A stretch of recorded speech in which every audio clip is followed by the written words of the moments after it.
The claim against Supreme Court nominee Brett Kavanaugh that he committed some kind of sexual assault while a student in high school has metastasized into something different, something ugly, and something threatening to all of us. We've learned remarkably little about Brett Kavanaugh or Christine Ford in the past week, despite a lot of words on their behalf. The facts of the case are still sparse and they're murky. But we've learned a disturbing amount about the left and what it's willing to do in order to maintain control of this country. Watch a clip from today in which New York Senator Kirsten Gillibrand explained why she knows Brett Kavanaugh is guilty. Watch. I believe her because she's telling the truth. She is asking the FBI to investigate her claims. She is asking for that kind of review, that investigative work, that oversight, that accountability, because she's telling the truth. Someone who is lying does not ask the FBI to investigate their claims. Who is not asking the FBI to investigate these claims? The White House. Judge Kavanaugh has not asked to have the FBI review these claims. Is that the reaction of an innocent person? It is not.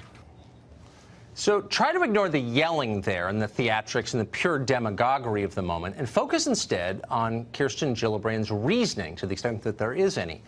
Quote, I believe her because she's telling the truth. Or put another way, it's true because it is. Now, in logic class, they call this circular reasoning, which isn't actually reasoning at all. Instead, it's simply a demand that you believe something because someone else is asserting it. Children talk this way. You'd think a U.S. senator would be embarrassed to. But it's the second part of Gillibrand's statement that you ought to pay attention to because it's scary. Kavanaugh hasn't called for yet another FBI investigation into himself. Therefore, Senator Gillibrand says he did it. Is that the reaction of an innocent person, she thunders? It is not.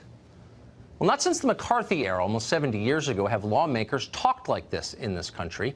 Unless you call for an FBI investigation of yourself, you're guilty of a crime. Even Joe McCarthy himself never said anything like that. It was too reckless even for him. And now one of the Democratic Party's leading presidential candidates casually drops the line at a press conference, and the media hardly notice. So apparently that's the new standard in Washington. Okay, well, let's start with Kirsten Gillibrand. Gillibrand was a friend of Harvey Weinstein's. Here's a picture of the two of them together.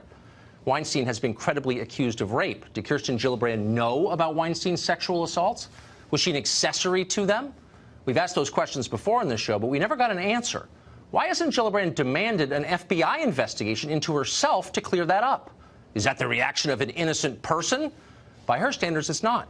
So bring on the FBI. Let them interview Kirsten Gillibrand under oath. Maybe surprise her at her home at dawn with a search warrant. And while they're at it, they should take a very close look at her relationship with Bill Clinton, another accused rapist. No doubt the Senate will beg for an investigation into that, too, assuming she's innocent. If she hesitates, press charges. This is lunatic. Sober liberals understand that it is. Democrats don't want Brett Kavanaugh on the court because they disagree with him. And that's understandable, by the way. They're angry that the Republican Senate refused to vote on Barack Obama's last Supreme Court nominee, Merrick Garland. That's understandable, too. But what's happening now is dangerous in a way that has nothing to do with politics. It's a threat to the civil liberties of every American, no matter who you voted for in 2016. Extremism has exploded on the left, and nobody is trying to contain it. Here's one particularly jarring example of that. This is Congressman John Garamendi of California. We know him well. He's one of the few House Democrats willing to come on this show. We don't usually agree with Garamendi, but we've always found him to be a decent and reasonable person, always. Here's what he just said about the Kavanaugh allegations.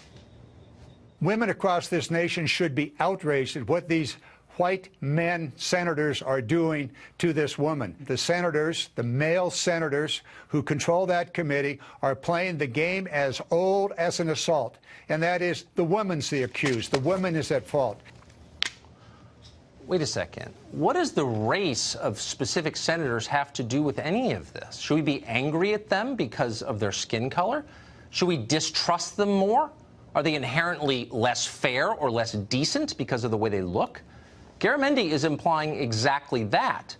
So how is that different or better than anything George Wallace ever said? Well, it's not, except that suddenly this filth is everywhere, so you hardly even notice it. The last thing this country needs right now is more racial division. Democrats are pushing it anyway. They're using allegations that have literally nothing to do with race at all. But splitting the country into tiny warring groups is useful to them. It helps them maintain their power, and so they're happy to do it. Men against women, black against white, divide and conquer, whatever it takes. In the end, it's unlikely that we'll ever know conclusively what happened between Brett Kavanaugh and Christine Ford 36 years ago, if anything at all. But it's crystal clear what's happening right now. This is a power grab. It is hurting the country, destroying our centuries-old traditions of justice, and empowering morons and demagogues. We ought to shut it down right now. And yet, and this is late-breaking news, just seconds before airtime we learned that this may go on and on. Republicans on the Hill tonight are considering delaying the hearing scheduled for Monday. At this point, Brett Kavanaugh will be testifying by himself to some future date. Because of the rules of the Senate, that would push back the vote on Kavanaugh by at least a week, if not more, which is, of course, the whole point, to drag the country through this pointless charade, this circus which divides us and hurts us and degrades our standards of justice simply for political ends.